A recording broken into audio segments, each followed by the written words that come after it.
मेरा नाम आशीष है। मैं एक छोटे से गांव में रहता हूँ। मेरे पापा एक शॉप चलाते हैं। मैंने 12वीं क्लास में पढ़ता हूँ।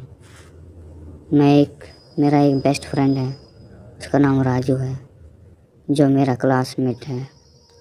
उस दिन हम एग्ज़ाम की तैयारी कर रहे थे। एग्ज़ाम नज़दीक ही थे। राजू ने मुझसे कहा कि आशीष, 12वीं के पेपर के बाद आगे क्या करना है, कुछ सोचा है? मैंने कहा कि यार राजू, आगे पढ़ने के लिए मेरे पास पैसे नहीं हैं, इसलिए मैं शहर जाकर कोई जॉब करूँगा और साथ में सोचूँगा कोई पढ़ाई करने का। राजू ने भी मुझसे कहा, ऐसा नहीं करते यार कि हम दोनों ही चलते हैं, मैं भी चलता हूँ साथ में, तेरे साथ चलता हूँ शहर काम करने। हम बात कर ही रहे थे, तब हमने देखा कि रास्ते में एक पोस्टर लगा है। उस पोस्टर में जॉब के लिए वैकेंसी लिखी है। हमने नंबर नोट किया और अपने गांव की ओर चल पड़े। राजू का घर मेरे घर से थोड़ा ही दूरी पर था, तो राजू को मैंने घर छोड़ा। उसके बाद मैं अपने घर पहुंच गया।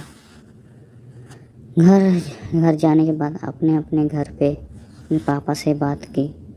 मेरे पापा ने कहा, पहले अपनी पढ़ाई पूरी कर लो, फिर चले जाना। सुबह जब मैं और राजू एग्ज़ाम देकर घर आए तो सोचा कि अब तो हमारे एग्ज़ाम क्लियर हो ही गया है, हम फ्री हैं। तो हमने पोस्टर वाले नंबर पर फ़ोन किया। कॉल पर कोई मैडम ने बात की। हेलो, हाँ जी, क्या काम है? तो हमने कहा हमें जॉब चाहिए। हमने एक पोस्टर देखा था, उस पर नंबर लिखा था जॉब की वैकेंसी। तो हमने फ़ोन किया तो मैडम ने कहा ठीक है, आ जाओ।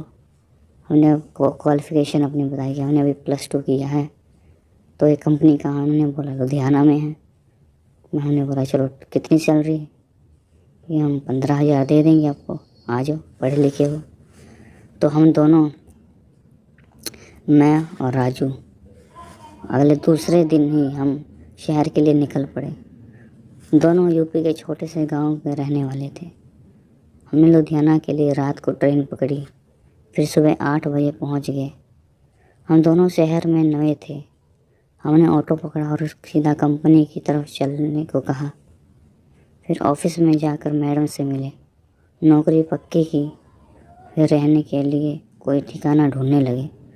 शाम हो चुकी थी, लेकिन कोई कमरा नहीं मिला। आखिरकार सस्ते में एक कमरा मिल गया, जो कि 1500 रुपये का था और कंपनी से काफ़ी दूर जंगल साइड में था। और दूसरे दिन हम काम के लिए चले गए। पहला दिन अच्छा था, पैसे हर महीने अपने गांव भेज रहे थे। बीतते बीतते 3-4 महीने बाद काम कंपनी में ज़्यादा होने लगा। काम ज़्यादा होने की वजह से नाइट शिफ्ट भी करनी पड़ती थी। हम दोनों नाइट शिफ्ट के बाद घर आए करते थे। लेकिन एक दिन कंपनी में ही मैं और राजू लेट हो गए।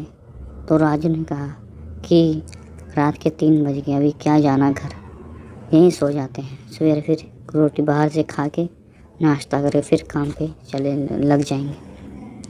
तो मैंने कहा चलो ठीक है। तो फिर मैं और राजू वहीं पे सो गए पंखा चला के। वो कंपनी 6-7 मंजिल का था। फिर राजू आधी रात को उठा और बाथरूम करने 6-7 फ्लोर ऊपर गया।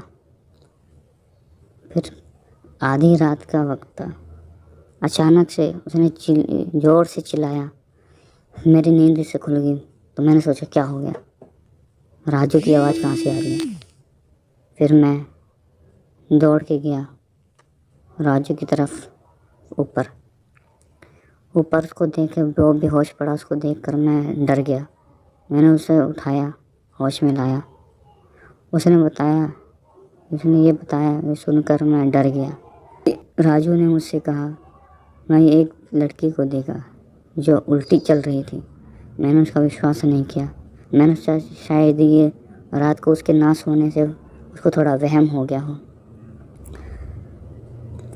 उसको वहम हुआ है, लेकिन वो नहीं मान रहा था। बार बार एक ही बात रटी जा रहा था कि नहीं वो लड़की मैंने देखा, उसको देखा है।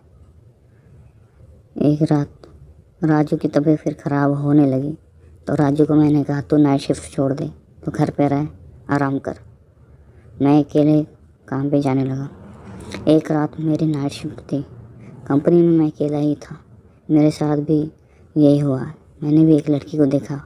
मैं डर गया, मैं डर के मारे कांपने लगा, मेरे रोंगटे खड़े हो गए। उस टाइम अकेला था, बिल्कुल अकेला।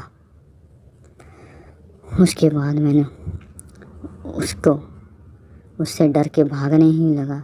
उसने मुझे मेरा गला पकड़ लिया, मैं बेहोश हो गया। कुछ देर बाद मेरी नींद खुली तो मैंने देखा अपने आप को कि मैं हॉस्पिटल में लेटा हुआ हूँ। मेरा दोस्त मुझसे मिलने आया, उसने मुझे बताया कि तुम रात के टाइम नाइट शिफ्ट कर रहे थे, तुम वहाँ बेहोश पड़े थे ऊपर। तो फिर मैंने भी सोचा, उसको बताया कि मेरे साथ भी यही हुआ था जो तुम्हारे साथ हुआ था। फिर हम दोनों को घर भेज दिया गया, लेकिन मैंने पूरी जिद ठान रखी थी कि मैं उस सच्चाई का पता लगा के रहूँगा कि ये क्या हो रहा है, कौन है वो लड़की। काम लग गया, फिर रात को वेट करने लगा।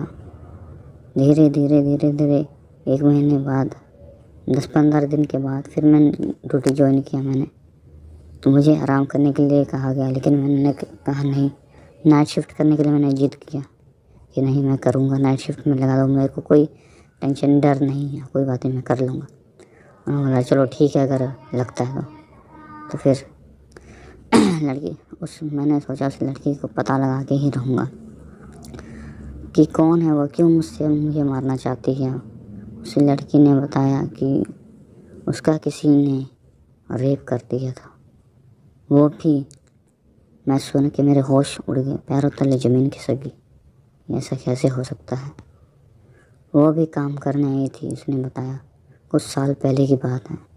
एक लड़का यहाँ काम करता था, उसका नाम सूरज था। वो बहुत ही बदमाश और लड़कीबाज था, जो लड़कियों को छेड़ता था, उनको गंदी नज़र से देखता था। एक दिन जब शाम के समय को जब कोई नहीं था, तो उसने मुझे बहाने से बोला कि कोई काम है। उसने रात के टाइम मुझे बुलाया। फिर मैंने मना किया तो उसने कहा नहीं आना पड़ेगा, कुछ माल में गड़बड़ है। फिर मैं नहीं आ सकती हूँ। उसने मुझे काम के बहाने से उस दिन बुलाया। फिर उसने मेरे साथ ज़बरदस्ती गलत काम किया और मुझसे ऊपर मंजिल से धक्का देकर मार डाला। इसलिए जो कोई भी रात के टाइम नाइट शिफ्ट यहाँ लगाता है, वो मैं उसे मार देती हूँ, वो यहाँ से ज़िंदा नहीं बच के जा सकता। ये बहुत ही ऐसा डरावनी आवाज़ सुन के मैं डर गया। अब फिर मेरे को बहुत डर लगने लगा मैं क्या करूं। फिर मैंने भगवान का नाम लिया और जल्दी वहाँ से भागने लगा। उस रात उसने मुझे धक्का दे दिया बॉडी से, थोड़ी बहुत चोट लगी, लेकिन मैं हिम्मत नहीं हारा और दरवाजे के मेन गेट तक दरवाज़ा तक पहुँच गया और उसके बाद वहाँ पे बेहोश हो गया। सवेरे पता चला, फिर मैं हॉस्पिटल में था। काफ़ी चोटें गंभीर लगी थी। मेरा दोस्त आया, उसने मुझे कहा कि ये सब छोड़ दो, वहाँ पे लगता नौकरी छोड़नी पड़ेगी।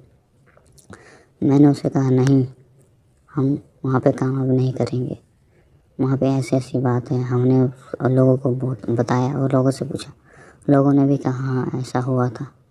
फिर पूछा कि वो लड़का कहाँ है, ये तो नहीं, वो अब यहाँ पे काम नहीं करता, दूसरे जगह काम करता है। तो हमने वहाँ से काम छोड़ दिया। उसके बाद दूसरे जब पैसे लेने गए थे तब भी उधर इस लड़के ने हमारा पीछा नहीं छोड़ा। घर पे भी हमें हमला करने लगे, घर पे भी हमें डराने लगे, कभी इधर कभी ऊपर कभी नीचे। आखिरकार उसने हमारी जान ले ली, मेरे दोस्त की, राजू की, और उसे ज़बरदस्ती मार कर वहाँ उसने चली गई। मैंने घर पे जाके देखा कि ये क्या चीज़ पड़ी है। उसको बेहोश हुआ पड़ा था, उसको उठाया लेकिन काफ़ी देर हो चुकी थी। तब मैंने उसके गांव वालों को बुलाया, उसके गांव में फ़ोन किया। मेरे घर वाले आए और उसके घर वाले, उसके माँ बाप आए और उसको लेकर घर गए, उसके शव को लेकर घर चले गए। फिर मैंने गांव में ऐसी ऐसी बात बताई।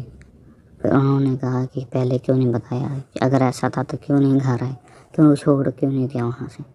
राजू के माँ बाप भी उसको अपने साथ ले गए घर। अब वो राजू अपने गांव में रहता है और मैकेनिक की एक शॉप चलाता है, मैकेनिक का ही काम करता है। वो भी उस सदमे से उभर नहीं पाया है। उम्मीद करता हूँ कहानी अच्छी लगी हुई। आज भी अगर वहाँ पे कोई नाइट शिफ्ट करता है तो वो उसे मार देती है।